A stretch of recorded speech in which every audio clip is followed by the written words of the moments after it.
আমরা প্রায়ই ভুলে যাই আমাদের নিজের আসল শক্তি কতটা অদম্য। পরিবেশ, ভয় আর অন্যের কথায় আমরা নিজের উপর থেকে বিশ্বাস হারাই।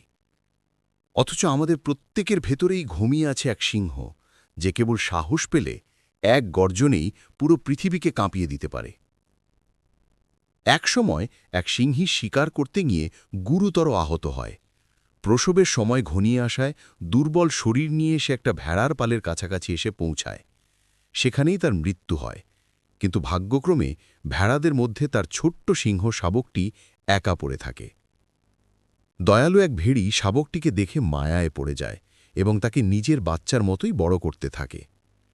ভেড়ার পালে বড় হতে হতে সিংহ শাবকটি ভুলেই গিয়েছিল সে আসলে কে। সে ভেড়াদের মতো ঘাস খেত, তাদের মতোই ভীতু ছিল আর ডাকত ভেড়াদের মতো ভ্যা ভ্যা। যদিও তার শরীরটা দিন দিন বিশাল আর লোমশ হয়ে উঠছিল, তবুও সে নিজেকে ভেড়ার পালের এক নিরীহ সদস্য ভাবতেই অভ্যস্ত ছিল। কয়েক বছর কেটে গেল। একদিন জঙ্গল থেকে বেরিয়ে এক শক্তিশালী বয়স্ক সিংহ সেই ভেড়ার পালকে আক্রমণ করতে এলো। ভেড়ারা প্রাণপানে পালাতে শুরু করল, আর তাদের সঙ্গে পালানোর চেষ্টা করল সেই বড়, লোমশ কিন্তু ভীতু সিংহটিও, ভেড়ার মতো ভ্যা ভ্যা করে চিৎকার করতে করতে। আসল সিংহটি অবাক হয়ে গেল। সে দেখল বিশাল চেহারার এক সিংহ, যার গর্জন করার কথা, সেই কিনা ভয়ে কাঁপতে কাঁপতে ভেড়ার মতো দৌড়ে পালাচ্ছে।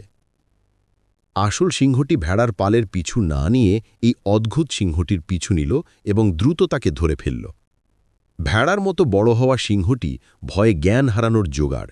সে কাঁপতে কাঁপতে করুণভাবে বলল, দয়া করুন, আমাকে মেরে ফেলবেন না, আমি ভেড়া, আমি দুর্বল। আসল সিংহটি ধমকে উঠল, এসব কি বলছো তুমি? উঠে দাঁড়াও, তুমি একটা সিংহ, তুমি আমার ভাই।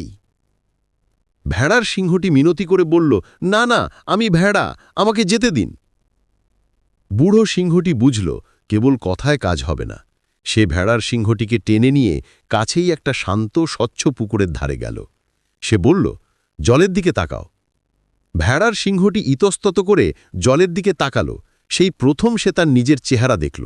জলে ভেসে উঠল এক বিশাল মুখ, লম্বা কেশর আর শক্তিশালী চোয়াল। তারপর সে একবার জলের দিকে, একবার বুড়ো সিংহটির দিকে তাকালো। দুজনের চেহারায় এত মিল। বুড়ো সিংহটি গর্জন করে বলল, এবার তুমিও গর্জন করো। প্রথমে ভেড়া সিংহটি কেবল ভেড়ার মতো শব্দই করতে পারল, ভ্যা রর্জন। কিন্তু বুড়ো সিংহটি তাকে সাহস দিতে থাকল।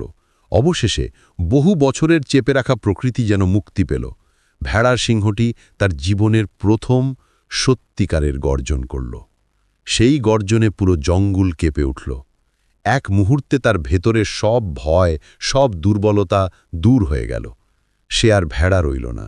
সে তার আসল পরিচয় ফিরে পেল। সে বনের রাজা, সিংহ। আমাদের জীবনেও এমন হয়। আমরা আসলে ভেতরের দিক থেকে সিংহ। আমাদের ভেতরে আছে অফুরন্ত শক্তি, সাহস আর সম্ভাবনা।